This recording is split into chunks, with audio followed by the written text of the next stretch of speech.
The very first time I started wakeboarding was actually behind a Sea-Doo. It wasn't even behind a boat. My parents would pull me behind the Sea-Doo for hours. My mom would look at houses on the shoreline of the lake, and I would just be cruising along, doing 180s, doing butter slides, trying to do even the smallest little bunny hops behind that Sea-Doo.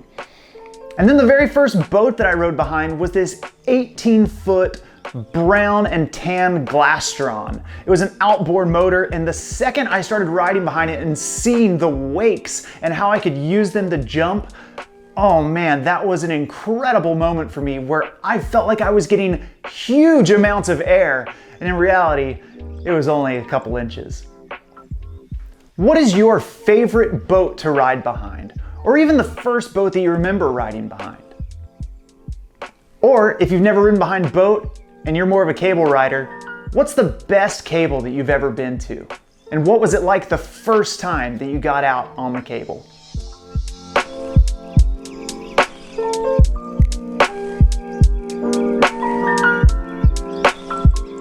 Having access to a boat or a cable park opens up a whole new realm of possibilities for us.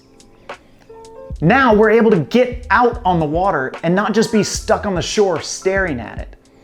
We can now take an active role in the sport instead of a passive role of just watching and being a spectator. As riders, we need boats and cable parks to provide the pull.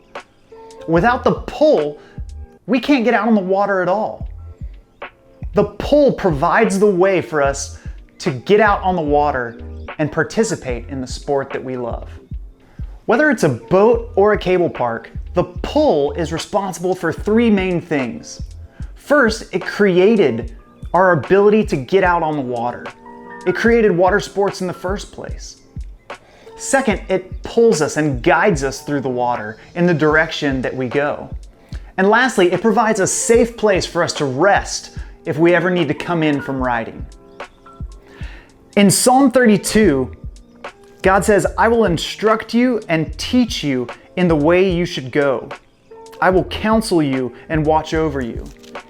And then in Psalm 37, it says, "If the Lord delights in a man's ways, he will make his steps firm. Though he stumble, he will not fail, for the Lord upholds him with his hand." No matter what sport you do in water sports, you have to follow someone. Whether it's a boat, a cable carrier, a winch, a jet ski, as riders, we have no choice but to follow the person in front of us. And that's why it's so important to have a good, knowledgeable, experienced driver. Because not only are they going to give you a nice smooth pull through the water, but they're also hopefully going to guide you away from any dangers or hazards that might be there.